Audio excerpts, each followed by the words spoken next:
Just over 50 years ago, oil was discovered here in Dubai.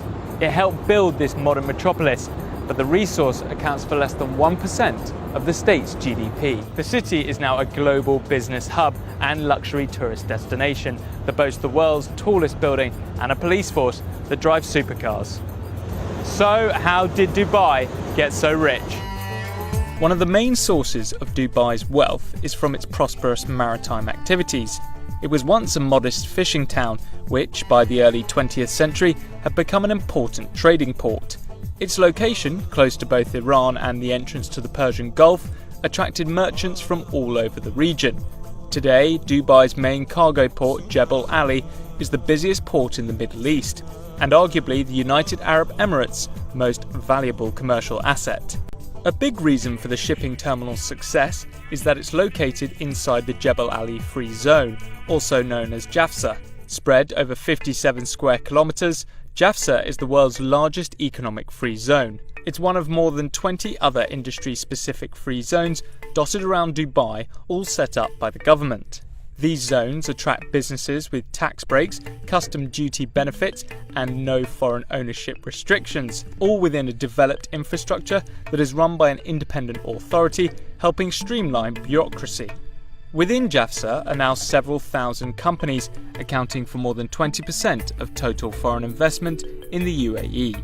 The zone employs close to 150,000 people, helping generate more than $80 billion worth of trade, which accounts for 21% of Dubai's GDP. Extensive development in the city has come at a cost, however. The UAE has the world's 6th largest migrant population, with foreigners making up more than 80% of the people living in the country. The majority of that workforce is made up of South Asians working on construction sites for low wages and long hours in poor conditions, often unable to return home because their passports are withheld. But in 2017, following global criticism, the UAE's Federal National Council passed a new bill that gives workers 30 days paid vacation every year, 1 day off a week, medical insurance, and a contract before starting work. But for Dubai's rulers and investors, this cheap workforce helped it become one of the world's fastest growing metropolitan areas. It's important to note that while Dubai is the largest and most populous state in the UAE, the richest state is Abu Dhabi, the country's capital city. It currently holds 9% of the world's proven oil reserves.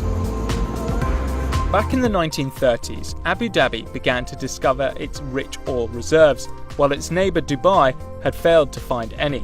This occurred around the same time as the decline of the pearl industry, the Gulf's main source of income, creating friction between the two emirates. Tensions escalated into an armed conflict following a border dispute in 1947.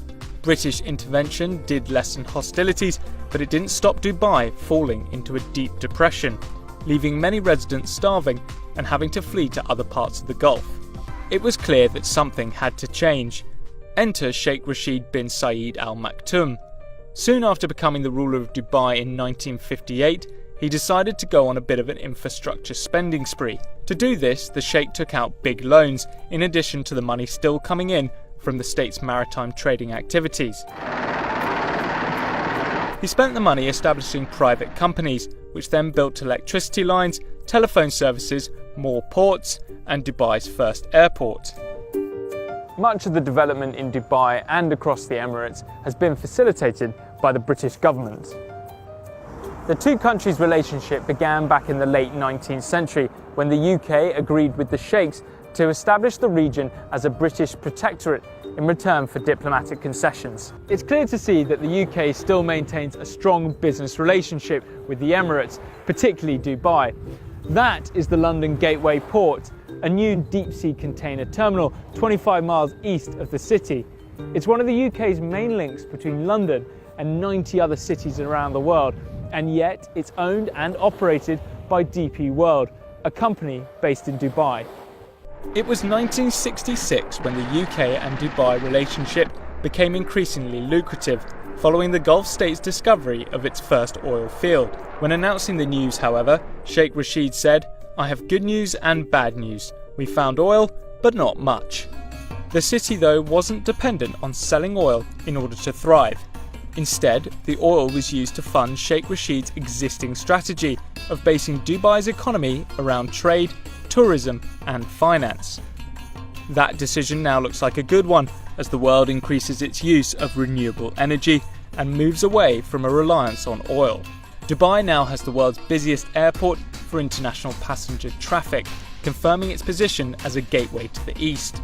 But it's no longer just a stopover, it's also become a destination for millions of visitors. The state's vast infrastructure made this possible, but for many years it was largely unused. Now, with an ever more globalised planet, Sheikh Rashid's gamble of borrowing tens of billions of dollars looks to have paid off, having turned this once quiet backwater into one of the world's most powerful cities.